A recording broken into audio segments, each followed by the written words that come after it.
¿Me confirman si se puede ver mi pantalla o que alguien Sí, escriba? Perfecto, ahí gracias. lo vemos, Miguel. Chévere. Ya como comentaba Carlos, esta es una de las tantas series de webinar que está dando Futura. En este caso me toca desarrollar, bueno, vamos a desarrollar el tema de diseño de experimento. Algunos conceptos generales, algunas aplicaciones, para qué sirve, qué es lo que, o cómo surge esta necesidad de hacer diseños de experimentos en los distintos rubros, en verdad, en banca, en minería, en retail, etcétera, etcétera. Sus aplicaciones, en verdad, son variados y también realmente son necesarios, ¿ya? Así que, sin más, comenzamos con un pequeño contexto.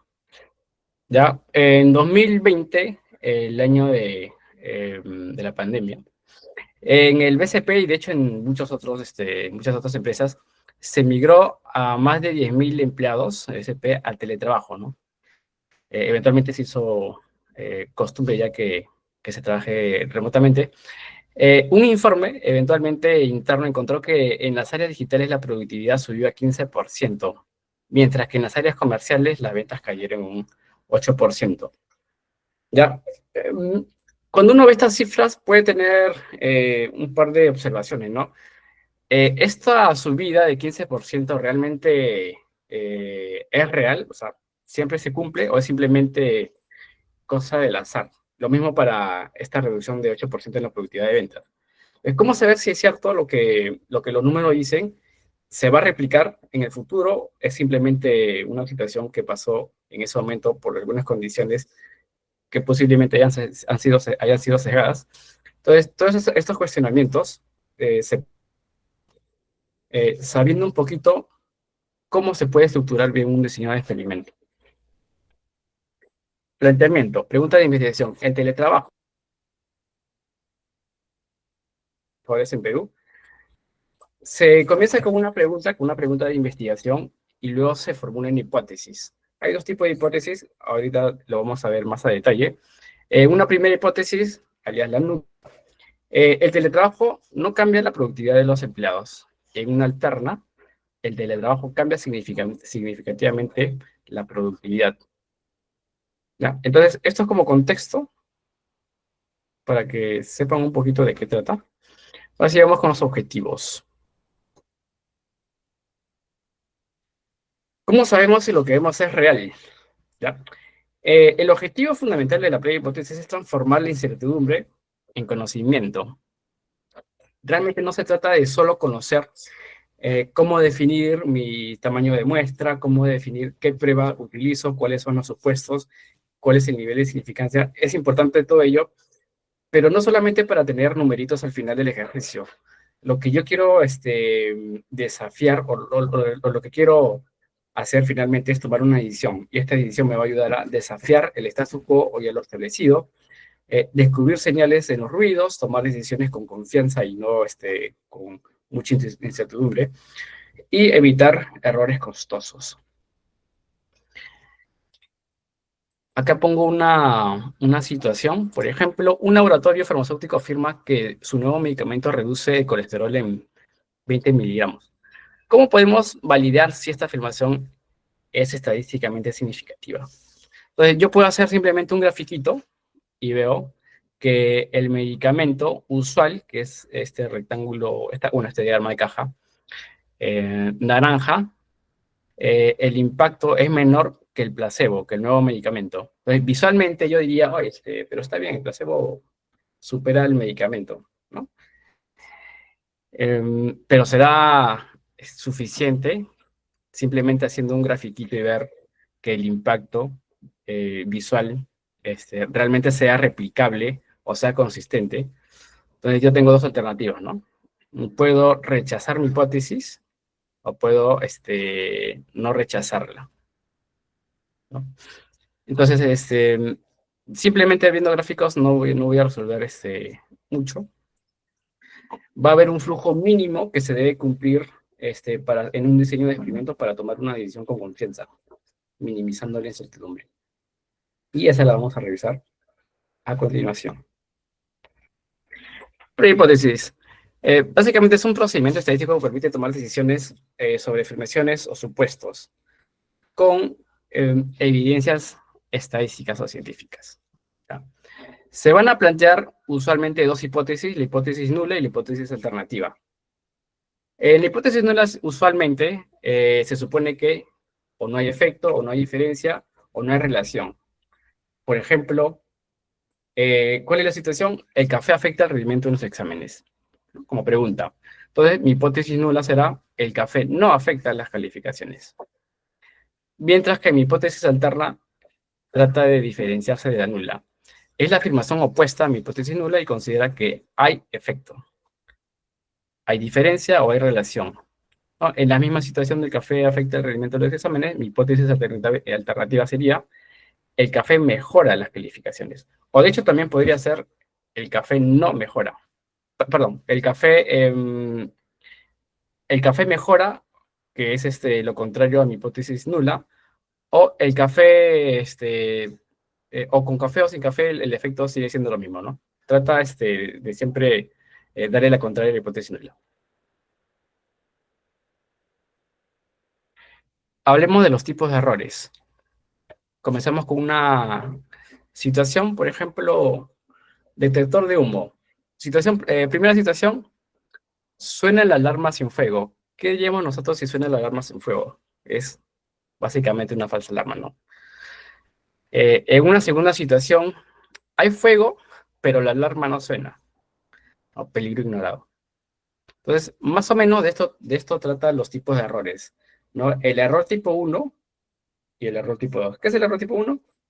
Cuando creemos haber encontrado una diferencia o efecto que en realidad no existe. Es un falso positivo. Ejemplo, decimos que un medicamento funciona, pero en realidad no tiene ningún efecto. ¿Qué es el error tipo 2? Cuando no detectamos una diferencia real, estamos ignorando algo. Es un falso negativo. Rechazamos un buen medicamento pensando que no sirve, cuando realmente sí ayuda. Sobre esto, hay algunas preguntas frecuentes. Por ejemplo, ¿qué error es más grave? Va a depender mucho del contexto, del rubro. En medicina, por ejemplo, un error tipo 1 puede ser más grave, aprobar un fármaco ineficaz o dañino.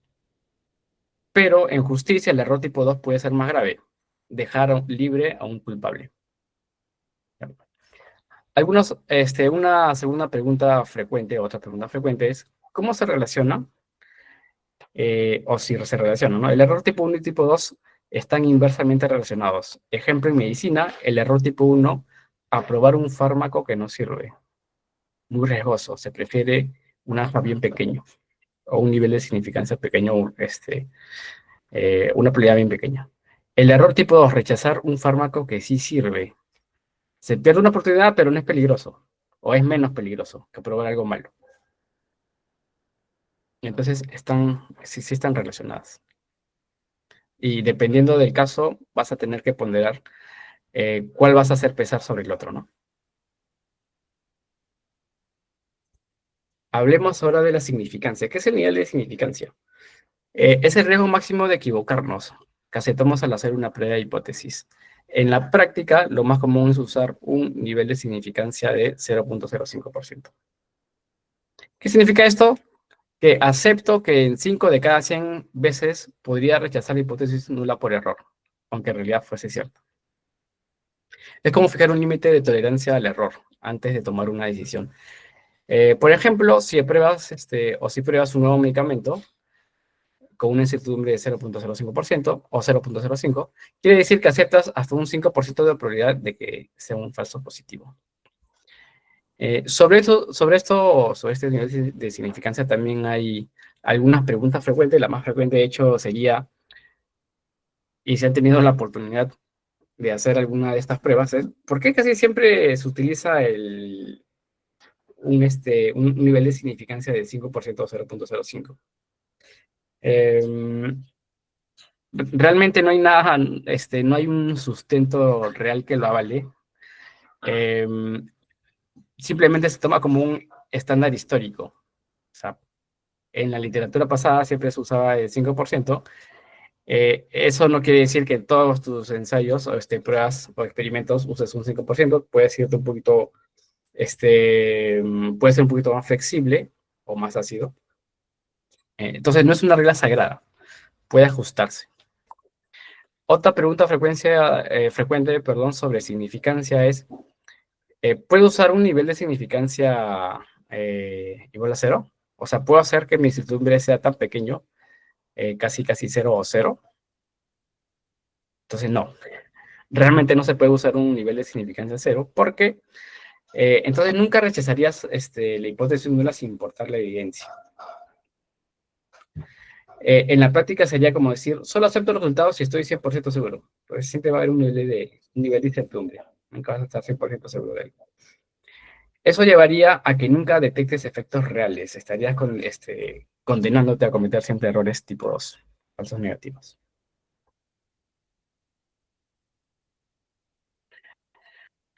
Veamos ahora algunos supuestos o los supuestos.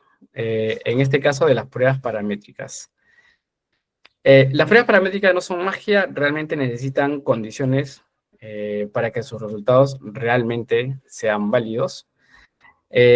Van a haber algunos supuestos. El primero que vamos a revisar va a ser el supuesto sobre la distribución de mis datos. Van a haber dos supuestos en este caso que son la normalidad y la homozadesticidad. ¿Qué es la normalidad? Es que mis datos sigan una distribución normal.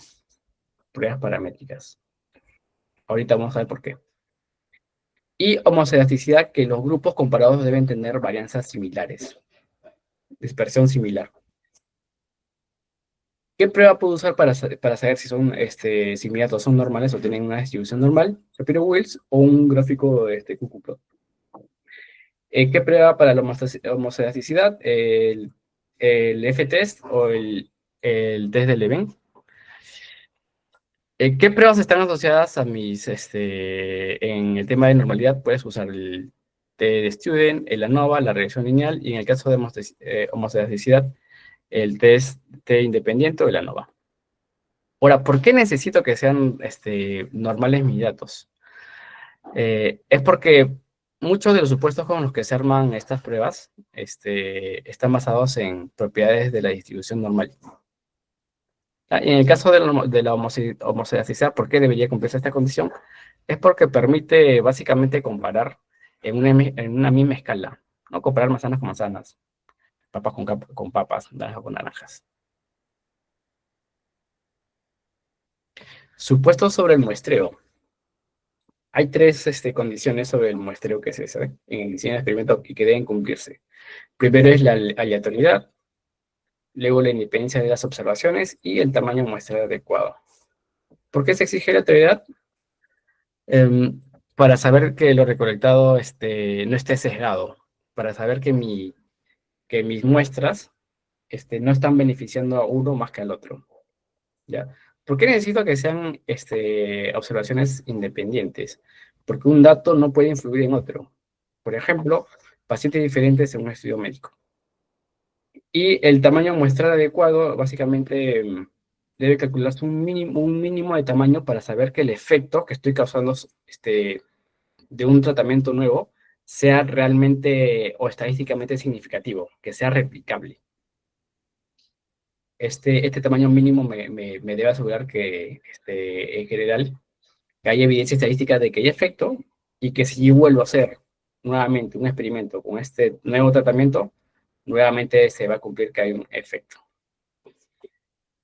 ¿Qué pasa si no se cumple? Bueno, en el tamaño de aleatoriedad ya habíamos hablado de los sesgos, puede beneficiar más a una muestra que a otra. En el caso de las independencias, se pueden dar algunas situaciones de falsos positivos. Por ejemplo, medir la misma persona repetidamente sin controlar el tiempo. En el tema de tamaño muestral, ya lo comentaba, si no se cumple un tamaño mínimo muestral y si yo quiero volver a replicar el ejercicio del experimento, no me va a dar el mismo resultado.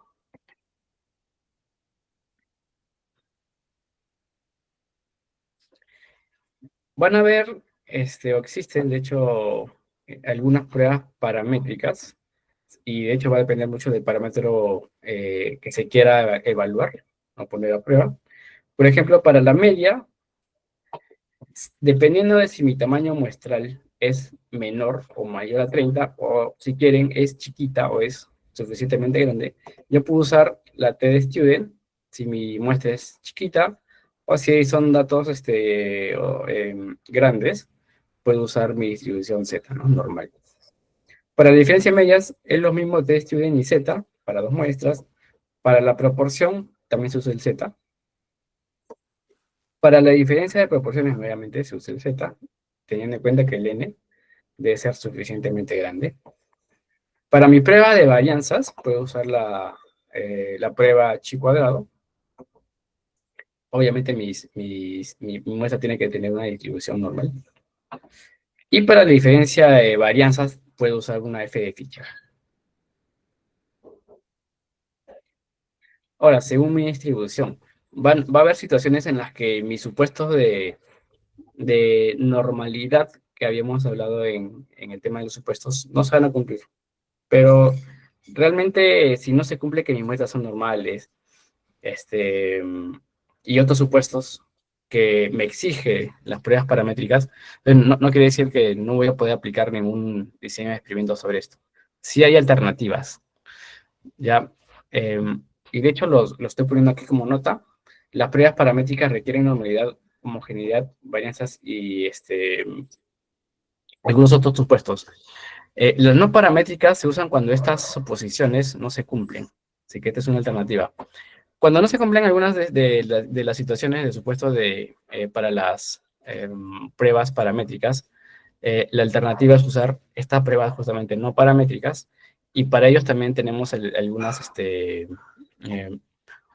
eh, pruebas ad hoc para cada parámetro. Por ejemplo, para comparar un grupo con un valor, puedo usar el test de Wilcoxon. En el caso en el caso de las paramétricas, acá pongo también cuál hubiese sido la prueba que se hubiese usado. Para comparar dos grupos, se utiliza la prueba de Mann-Whitney. Si mis datos no son normales, si hubiesen sido normales, hubiéramos usado el t-student. Para comparar dos grupos pareados, Wilcoxon. Para comparar más de dos grupos, Lucas-Wallis, ¿no? Que es similar a un ANOVA, en el caso normal. Entonces, sí hay una alternativa cuando mis datos no son normales o no cumplen alguno de los supuestos. Bueno, este es un flujito práctico para saber qué tipos de alternativas tengo cuando tengo una muestra el promedio de la media, ¿no? Entonces hablaba de los normal, si son normales y además se conoce la varianza de la población, puedo usar el Z-test o el T-test. Si no es normal, utilizo la alternativa que es Wilcoxon. En el caso de dos muestras, nuevamente uso Shapiro-Wilks para ver normalidad. Si son normales, mi prueba F o Leven, y según lo que encuentre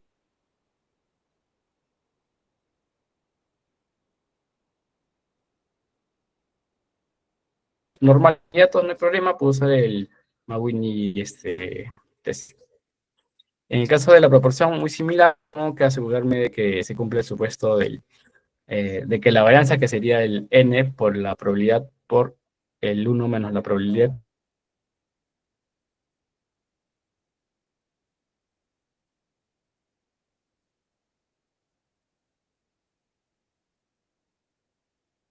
de que si el n por p en ambas muestras supera 5, voy a utilizar el z-test. Y si no se cumple el problema, puedo usar la prueba exacta de Fisher. Y con eso ya concluyo si acepto, o perdón, si rechazo o no rechazo mi hipótesis.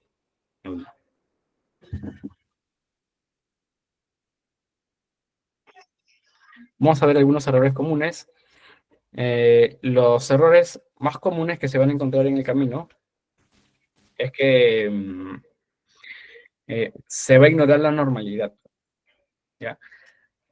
Voy a aplicar pruebas normales sobre datos que no tienen un comportamiento normal. ¿Cuál es la consecuencia de este error? Es que los resultados no van a ser válidos, no van a ser replicables en un siguiente ejercicio.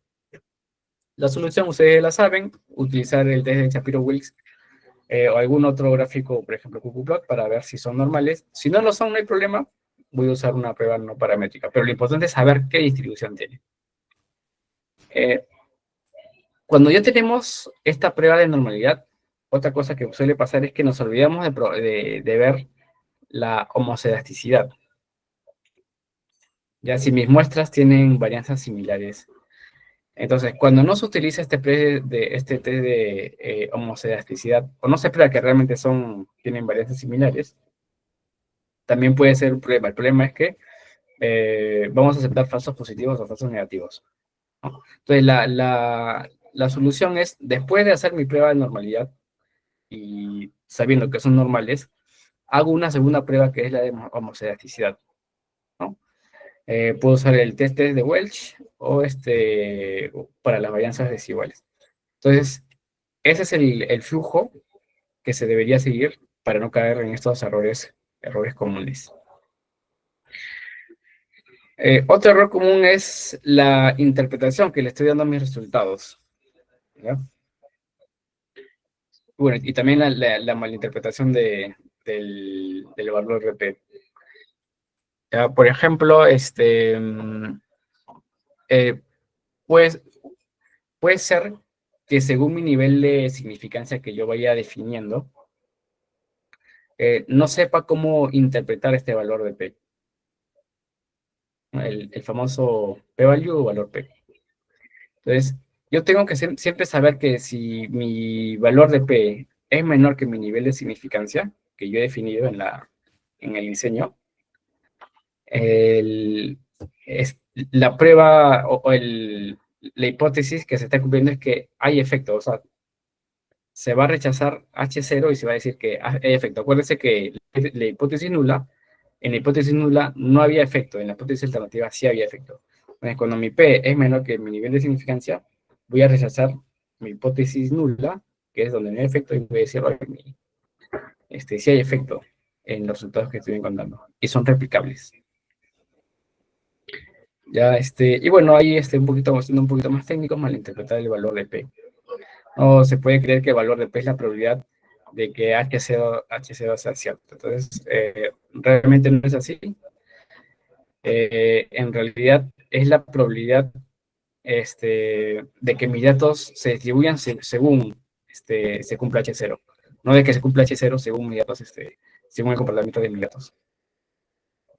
Ya, como complemento, se pueden utilizar intervalos de confianza para complementar lo que estoy encontrando en mis resultados.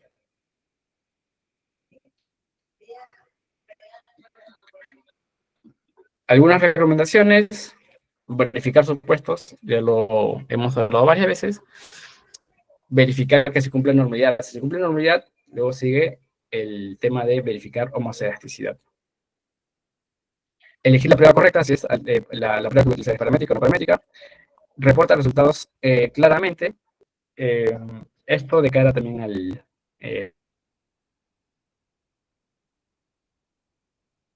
con el negocio, ¿no? O sea, si ya sabes cuáles son los resultados de tu experimento, ya vas a saber si la implementación que estás haciendo va a satisfacer las necesidades de forma negativa o bueno, simplemente no hay efecto en la necesidad de tu stakeholder. Evitar errores comunes como decir, oye, acepto H0, entonces en verdad nunca se dice acepto H0, se dice o no rechazo H0 o rechazo H0. Siempre es sobre H0, pero rechazar, no aceptar. O no rechazo o rechazo H0. ¿Ya? Ustedes pueden decir, pero es lo mismo, pero sí, o sea, si quieren al final del día podría ser lo mismo, pero técnicamente lo ideal sería es no rechazar o rechazar. ¿Ya? Y finalmente contextualizar tus hallazgos. ¿Qué significa el resultado en términos prácticos? ¿Qué es lo que más le va a interesar al negocio? No me des, no uses palabras técnicas, no uses definiciones que el negocio usa, traduce el impacto que estás encontrando en términos de negocio. ¿Ya? Hasta aquí la